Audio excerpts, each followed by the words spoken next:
Okay, so you're an older guy, in your 50s, 60s, even 70s, and you've been reliving your youth a little bit, wondering about dirt bike riding. And you probably had a lot of fun years ago dirt bike riding. And you're looking at it thinking you might want to do it again. Well, the time has never been better for an older guy to go dirt bike riding. The bikes that are built today are nothing like they were 20, 30, 40 years ago, 50 years ago. There's nothing like it. They're absolutely awesome. The technology's gone so far.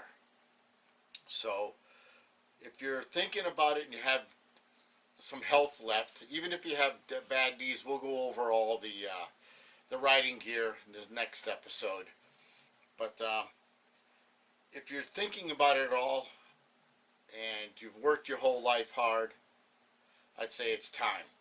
Remember, we only have 11 years left before the world ends. So shit, man, let's go out and get ourselves a new dirt bike. I myself am a KTM guy. Beta's a nice bike. There are a few out there, but KTM really has the lineup that you might really want to consider. So I'll go over the setup of my KTM. We'll call it the old guy setup. And so you can, I want to preserve my energy, cushion the impacts as best as possible because our bodies are getting older, and ride hard and fast and last the whole day. Not petering out like I see so many people. So you got to be somewhat healthy. If you drink too much, it ain't good. If you smoke, it ain't good. You know, you know that. I don't have to tell you that. And if you do and you still want a dirt bike ride, well, you'll probably want to quit smoking and drinking after you start dirt bike riding, because the organized events they have these days are just unbelievable. The riding is outstanding. Maine, New Hampshire, Vermont, up here in New England, Connecticut. There's some rides in Massachusetts. You can go to New York. The Quarry Run, you know, just unbelievable. So I highly recommend it. Down in New Jersey even, they have some great rides. And then if you travel, my God, the whole country. So we're going to focus on dirt bike riding right now. Then next we'll talk about adventure bike riding and what that's all about. Okay, so let's take a look at my bike. This is an old guy setup. So first off, I want to have the best tires, and always have some new ones. Keep them, you know, don't let them wear out too much. You want to have, you know, nice tires on your bike. Now we're talking KTM motorcycles. See, here's my tire lineup that I have.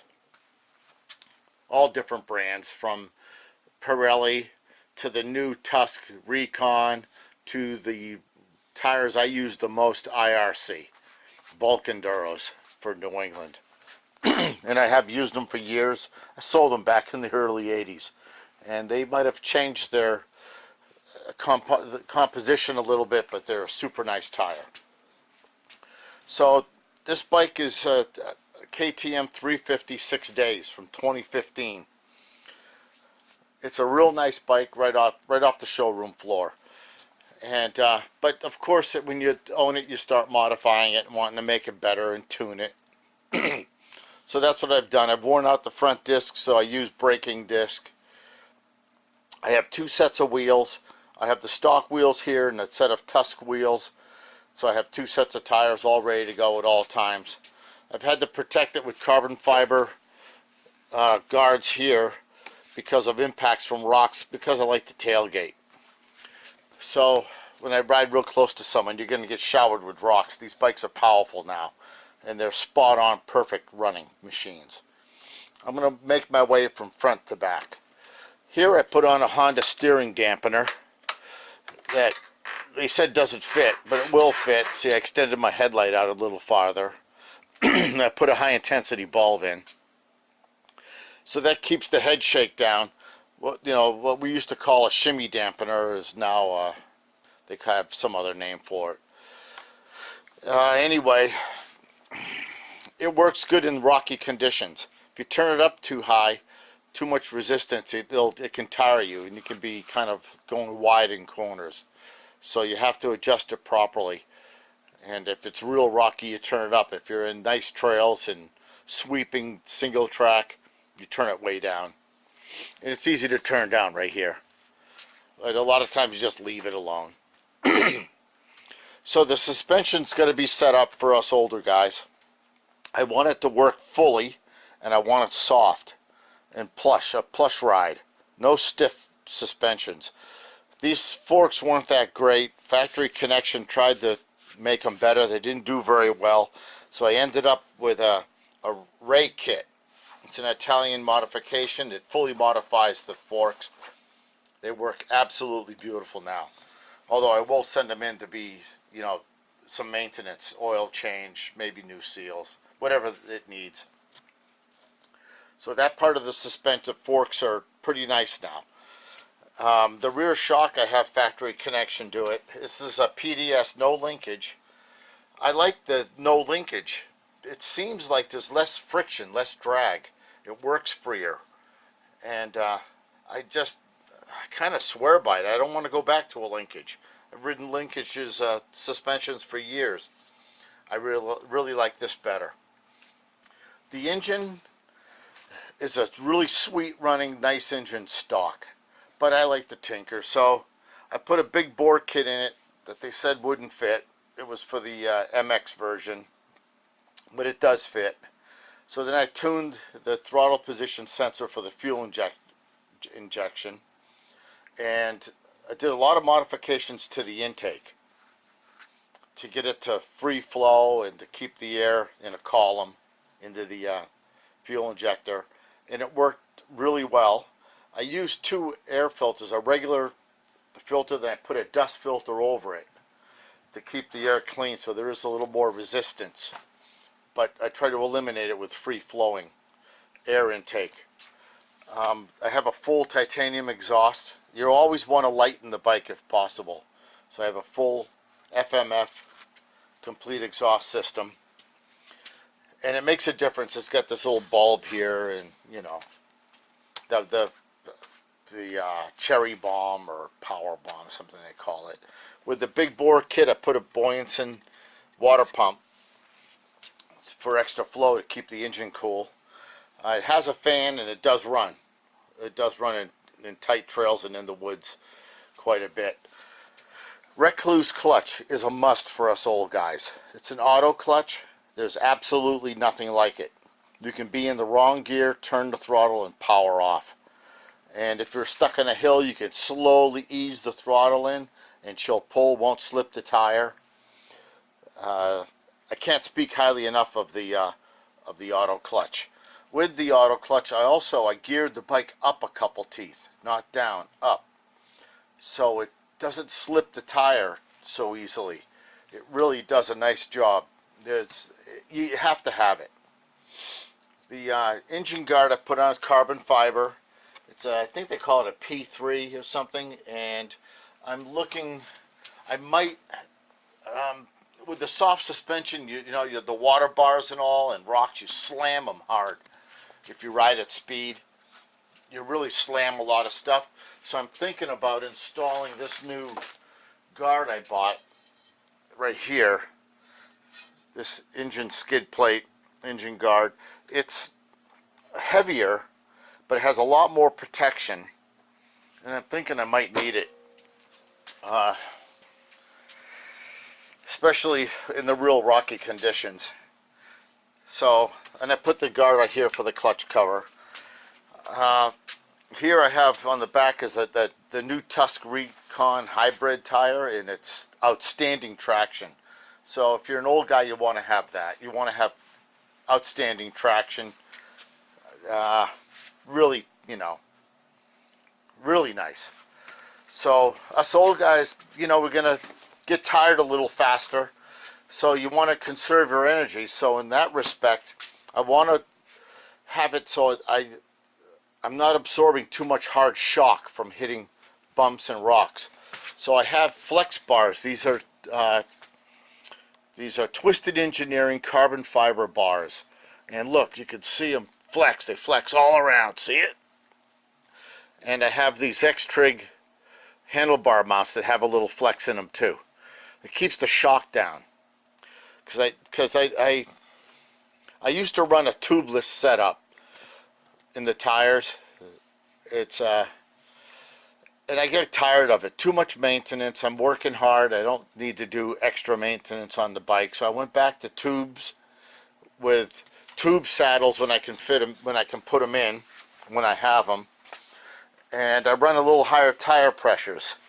So there's a little bit of loss of traction maybe from the tubeless system, but much less maintenance and no flats, and the tires don't deteriorate by the carcasses. I had a lot of tubeless tires, that the tubeless system tires, that the knobs weren't worn out, but the carcass was just gone, just deteriorated.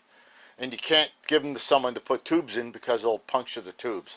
Here's the Twisted Engineering handlebars. They have flex handlebars that weigh about 10 pounds. Any weight up high is 10 times worse than any weight you put down low. These are featherweight. They're absolutely beautiful. I highly recommend it. To spring form. Some guys have crashed and had them break. I don't know how. I've had some real hard crashes and have not broken them, but I don't throw my bike away when I crash. I try not to. I try to do my best. And they come with with hand guards, which you really need. And you need to have good grips. So as I make my way around the bike, I have titanium foot pegs here that are sharp, and you need them. As you get older, you get tired, and you need all you can do to help you. So on the trails, you stand up a lot and you start getting tired. You need to have a decent seat to sit on to rest for a moment whenever you can. You got to conserve your energy as an older guy riding with a bunch of young guys. And see, this seat is a Seat Concepts, and it's a little wider here, and it's really comfortable. So you can sit for a moment, catch your breath, and be ready to go for the next set of single track trails or dirt roads you're riding on. Let me see here. DID chain, when it comes time for a chain, only the best. They're absolutely, you won't believe it if you've ridden bikes 30, 40 years ago. The chains don't wear out.